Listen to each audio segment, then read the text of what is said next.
Hello students. आज की class में हम लोग बात करेंगे हाइड्रोग्राफ्स की कि हाउ टू एनालाइज द हाइड्रोग्राफ्स और हाइड्रोग्राफ्स बेसिकली कितने टाइप के होते हैं। हाइड्रोग्राफ का बेसिकली मतलब होता है it is a graphical representation of the discharge flowing in the river at a given location. किसी पर्टिकुलर लोकेशन पे उसमें कितना डिस्चार्ज आ रहा है with the passage of time. ये एक ग्राफिकल रिप्रेजेंटेशन है डिस्चार्ज और पैसेज ऑफ टाइम के बीच में कि कितना हमारा ग्राफिकल रिप्रेजेंटेशन दिख रहा है, कैसा दिख रहा है। Basically hydrograph is capable of representing the discharge fluctuations in the river eight A given side over A given time of period. यहां पर हमारा डिस्चार्ज का क्या फ्लक्चुएशन है वो हमारा बेसिकली क्या बता सकता है, ये हमारा हाइड्रोग्राफ बता सकता है।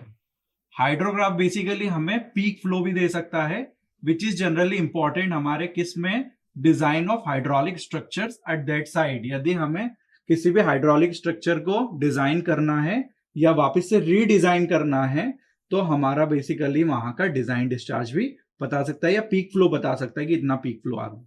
हाइड्रोग्राफ बेसिकली रिजल्ट है आइसोलेटेड स्टॉर्म्स के और which generally shows the single peaked skew distribution. ये सिंगल पीक डिस्ट्रीब्यूशन है हमारा ऑफ द डिस्चार्ज के बीच में, और विच इज जनरली उसे हम लोग किस किस टाइप से बोल सकते हैं, हम लोग बेसिकली उसे डिनोट कर सकते हैं हाइड्रोग्राफ से भी, या फिर स्टॉर्म हाइड्रोग्राफ, फ्लड हाइड्रोग्राफ और simple hydrograph. Hydrograph basically response of given catchment area to the rainfall input at that side in the form of interflow and base flow. Other than यदि base flow और interflow के जो भी हमारा आ रहा है तो हमारा हाइड्रोग्राफ बेसिकली उस कैचमेंट एरिया के रेनफॉल को बता सकता है। यदि हम लोग देखें इस डायग्राम से तो जनरली हमारे पास यदि हम लोग कंपोनेंट देखते हैं हाइड्रोग्राफ का तो there are different different component. सबसे पहले आता है that is rising limb. Rising limb basically यहाँ पर ए टू बी जो डिनोट कर रहा है ये बेसिकली हमारा क्या है, हाइड्रोग्राफ का राइजिंग लिम्ब है। Rising limb is basically influenced by the storm characteristics कि हमारा स्टॉर्म कैसा आ रहा है, उसकी कैरेक्टरिस्टिक्स कैसी है, इंटेंसिटी ऑफ द रेनफॉल कैसा है कि वो कितनी तेजी से ऊपर बढ़ रहा है। सो बेसिकली हमारा क्या है, राइजिंग लिम्ब है सबसे पहला। सेकंड हमारा क्या है, that is falling limb. Falling limb basically क्या डिनोट कर रहा है, दैट इज डी टू ई हमारा क्या डिनोट कर रहा है इस ग्राफ में, दैट इज फॉलिंग लिम्ब। यदि हम लोग क्रेस्ट सेगमेंट की बात करते हैं, थर्ड हमारा क्या आता है, क्रेस्ट सेगमेंट। यहां पर हमारा बी सी डी हमारा जो ग्राफ बन रहा है वो हमारा क्या दिखा रहा है, it is crest segment. Crest basically क्या होता है, it is upper most point भी हम लोग बोलते हैं। क्रेस्ट सेगमेंट के बाद आता है inflection point. Inflection point basically point B and D is called, B और बेसिकली डी को हम लोग क्या बोलते हैं यहाँ पर, इन्फ्लेशन पॉइंट बोलते हैं। बी और डी के बाद हमारा क्या है, यहाँ पर थोड़ा सा डिफरेंस आ रहा है हमारा कंट्रीब्यूशन में कि सरफेस फ्लो सीज कर रहा है बेसिकली यहाँ पर after the inflation point at the tall of recession limb. यहाँ पर क्या है हमारा, क्या है, सरफेस फ्लो की वैल्यू को बेसिकली स्टॉप कर रहा है। नेक्स्ट आता है crest, peak of hydrograph basically उसको हम लोग क्या बोलते हैं, क्रेस्ट बोलते हैं। दैट इज सी पॉइंट हमारा यहाँ पर क्या है, क्रेस्ट है।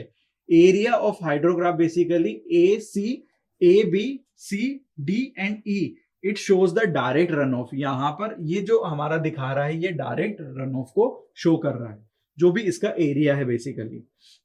नेक्स्ट आता है that is contribution of direct run off started from A and ended at E. यहाँ पर ए से एंड कहाँ हो रहा है, उसका ई से हो रहा है। तो टी बेसिकली यहाँ पर ये पूरा का पूरा क्या है, बेस पीरियड है। यहां से यहां तक हमारा बेस पीरियड कहलाता है, that is known as capital T. इसको हम लोग डिनोट करेंगे कैपिटल टी से। टीपी बेसिकली क्या है, टाइम ऑफ पीक है। ये यहाँ पर पीक के बेसिकली टाइम ऑफ पीक है। यदि time of peak basically it is starting from direct run of पे यदि हम लोग बात करते हैं टीपी की, तो टीपी बेसिकली यहाँ पर क्या है, टीपी के बेसिकली टी नॉट से टीपी के यहाँ पर टीपी तक जो भी टाइम ड्यूरेशन आ रहा है उस टाइम ड्यूरेशन को हम लोग टीपी के से डिनोट करते हैं। So basically this is known as TPK is the time of peak from starting of direct run of.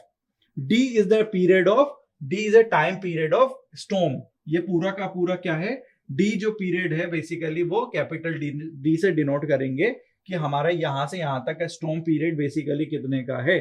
यदि हम बात करते हैं कुछ फैक्टर्स की जो कि फ्लड हाइड्रोग्राफ को क्या करें, वो डायरेक्टली इन्फ्लुएंस्ड करें, तो हम लोग there are the two factors which are generally influence the flood hydrograph. So यहां पर हम देखें तो ये हमारा बेसिकली फ्लड हाइड्रोग्राफ को ही डिनोट कर रहा है, क्योंकि हमारा यहाँ पर स्टार्टिंग पॉइंट ऊपर से है बेसिकली, तो ये जनरली हमारा फ्लड हाइड्रोग्राफ है। यदि नॉर्मल हाइड्रोग्राफ होता तो हमारा यहाँ से जीरो से स्टार्ट होता और जीरो पे ही एंडिंग होता है। This is known as the flood hydrograph. Flood hydrograph कौन कौन से फैक्टर से अफेक्ट करता है, दैट इज फर्स्ट है physiographic factor, second is climatic factor. Physiographic factors में बेसिन की कैरेक्टरिस्टिक्स क्या है, बेसिन की characteristic just like shape of basin, size of basin, slope of basin, nature of valley क्या नेचर है उसकी, एलिवेशन, ड्रेनेज डेंसिटी, ये सब क्या है बेसिन की कैरेक्टरिस्टिक्स है। सेकेंड है यदि तो second physiographic factor that is infiltration characteristics.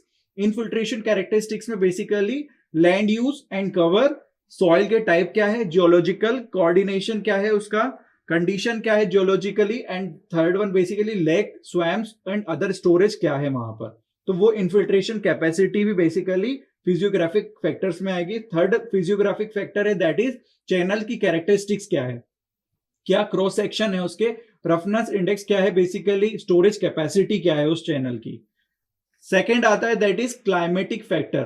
Climate factor में हम लोग देखते हैं तो क्लाइमेट बेसिकली स्टॉर्म की कैरेक्टरिस्टिक कैसी है, प्रिसिपिटेशन कैसा है, इंटेंसिटी ऑफ रेनफॉल कैसी है, ड्यूरेशन कितना है, magnitude and the movement of storms. Next यदि हम क्लाइमेट फैक्टर की बात करते हैं that is initial loss, and third one basically evapotranspiration उसका कितना है, दैट इज जनरली अफेक्टेड हमारा क्या है फ्लड हाइड्रोग्राफ को वो अफेक्ट करेगा। These are the general factors which are affecting the flood hydrograph. Thank you very much. I hope you understand the introduction of hydrographs.